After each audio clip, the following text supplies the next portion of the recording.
May 3rd, 2 Kings 3 and 4. 2 Kings 3. Joram, son of Ahab, became king of Israel and Samaria in the 18th year of Jehoshaphat, king of Judah, and he reigned 12 years. He did evil in the eyes of the Lord, but not as his father and mother had done. He got rid of the sacred stone of Baal that his father had made. Nevertheless, he clung to the sins of Jeroboam, son of Nebat, which he had caused Israel to commit. He did not turn away from them. Now Mesha, king of Moab, raised sheep, and he had to pay the king of Israel a tribute of 100,000 lambs and the wool of 100,000 rams. But after Ahab died, the king of Moab rebelled against the king of Israel. So at that time, King Joram sent out from Samaria and mobilized all Israel. He also sent this message to Jehoshaphat, king of Judah. The king of Moab has rebelled against me. Will you go with me to fight against Moab? I will go with you, he replied. I am as you are, my people as your people, my horses as your horses. By what route shall we attack? He asked. Through the desert of Edom, he answered. So the king of Israel set out with the king of Judah and the king of Edom.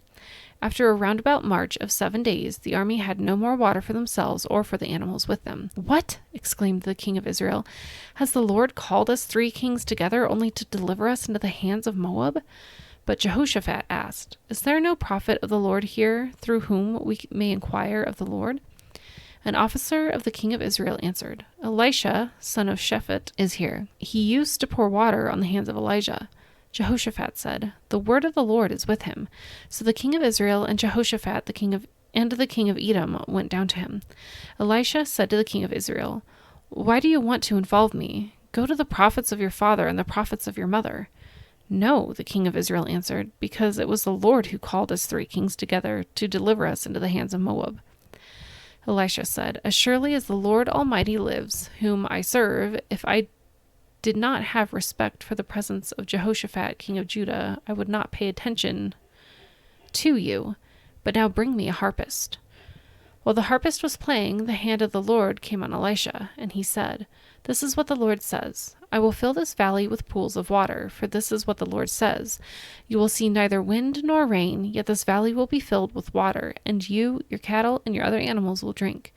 This is an easy thing in the eyes of the Lord. He will also deliver Moab into your hands. You will overthrow every fortified city and every major town. You will cut down every good tree, stop up all the springs, and ruin every good field with stones. The next morning, about the time for offering the sacrifice, there it was, water flowing from the direction of Edom, and the land was filled with water. Now all the Moabites had heard that the kings had come to fight against them, so every man, young and old, who could bear arms was called up and stationed on the border. When they got up early in the morning, the sun was shining on the water. To the Moabites across the way, the water looked red, like blood. That's blood, they said. Those kings must have fought and slaughtered each other. Now to plunder Moab. But when the Moabites came to the camp of Israel, the Israelites rose up and fought them until they fled. And the Israelites invaded the land and slaughtered the Moabites. They destroyed the towns, and each man threw a stone on every good field until it was covered. They stopped up all the springs and cut down every good tree. Only Ker-Hareseth was left with its stones in place, but men armed with slings surrounded it and attacked it. When the king of Moab saw that the battle had gone against him, he took with him 700 swordsmen to break through the king of Edom, but they failed. Then he took his firstborn son, who was to succeed him as king, and offered him as a sacrifice on the city wall. The fury against Israel was great. They withdrew and returned to their own land. 2 Kings 4. The wife of a man from the company of the prophets cried out to Elisha, Your servant, my husband, is dead, and you know that he revered the Lord. But now his creditor is coming to take my 2 boys as his slaves. Elisha replied to her, How can I help you? Tell me, what do you have in your house? Your servant has nothing there at all, she said, except a small jar of olive oil. Elisha said, Go around and ask all your neighbors for empty jars. Don't ask for just a few. Then go inside and shut the door behind you and your sons. Pour oil into all the jars, and as each is filled, put it to one side. She left him and shut the door behind her and her sons. They brought the jars to her, and she kept pouring. When all the jars were full, she said to her son, Bring me another one. But he replied, There is not a jar left. Then the oil stopped flowing. She went and told the man of God, and he said, "Go, sell the oil and pay your debts. You and your sons can live on what is left." One day Elisha went to Shunem, and a well-to-do woman was there who urged him to stay for a meal. So whenever he came by, he stopped there to eat. She said to her husband, "I know that this man who often comes our way is a holy man of God.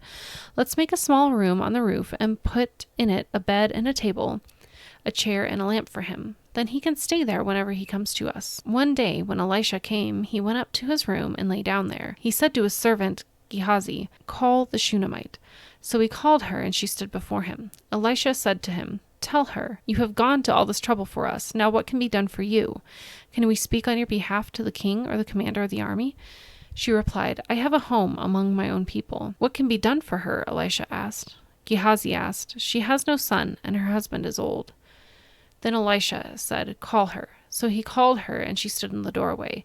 About this time next year, Elisha said, "You will hold a son in your arms." "No, my lord," she objected. "Please, man of God, don't mislead your servant." But the woman became pregnant, and the next year, about that same time, she gave birth to a son, just as Elisha had told her. The child grew, and one day he went out to his father, who was with the reapers. He said to his father, "My head, my head!" His father told the servant, "Carry him to his mother."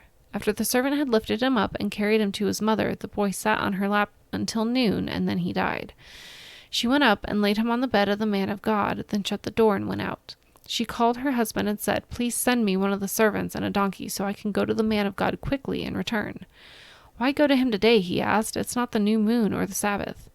"That's all right," she said. She saddled the donkey and said to her servant, "Lead on. Don't slow down for me unless I tell you." So she set out and came to the man of God at Mount Carmel. When he saw her in the distance, the man of God said to his servant Gehazi, "Look, there's the Shunammite. Run to meet her and ask her, 'Are you all right? Is your husband all right? Is your child all right?'" "Everything is all right," she said. She reached the man of God at the mountain. She took hold of his feet. Gehazi came to push her away, but the man of God said, "Leave her alone. She is in bitter distress, but the Lord has hidden it from me and has not told me why." "Did I ask you for a son, my lord?" she said. "Didn't I tell you, don't raise my hopes?" Elisha said to Gehazi, "Tuck your cloak into your belt, take my staff in your hand, and run. Don't greet anyone you meet, and if anyone greets you, do not answer. Lay my staff on the boy's face." But the child's mother said, "As surely as the Lord lives and as you live, I will not leave you." So he got up and followed her. Gehazi went on ahead and laid the staff on the boy's face, but there was no sound or response. So Gehazi went back to meet Elisha and told him, "The boy has not awakened." When Elisha reached the house, there was the boy laying dead on the couch. He went in, shut the door on the two of them, and prayed to the Lord. Then he got on the bed and lay on the boy, mouth to mouth, eyes to eyes, hands to hands, as he stretched himself out on him. The boy's body grew warm. Elisha turned away and walked back and forth in the room, and then got on the bed and stretched out on him once more. The boy sneezed 7 times and opened his eyes. Elisha summoned Gehazi and said, "Call the Shunammite." And he did. When she came, he said, "Take your son." She came in, fell at his feet, and bowed to the ground. Then she took her son and went out. Elisha returned to Gilgal, and there was a famine in that region. While the company of the prophets was meeting with him, he said to his servant, "Put on the large pot and cook some stew for these prophets." One of them went out into the fields to gather herbs and found a wild vine and picked as many of its gourds as his garment could hold. When he returned, he cut them into the pot of stew, though no one knew what they were. The stew was poured out for the men, but as they began to eat it, they cried out, "Man of God, there is death in the pot," and they could not eat it. Elisha said, "Get some flour." He put it into the pot and said, "Serve it to the people to eat." And there was nothing harmful in the pot. A man came from Baal-Shalisha, bringing the man of God 20 loaves of barley bread baked from the first ripe grain, along with some heads of new grain. "Give it to the people to eat," Elisha said. "How can I set this before 100 men?" his servant asked. But Elisha answered, "Give it to the people to eat, for this is what the Lord says. They will eat and have some left over." Then he set it before them, and they ate and had some left over according to the word of the Lord.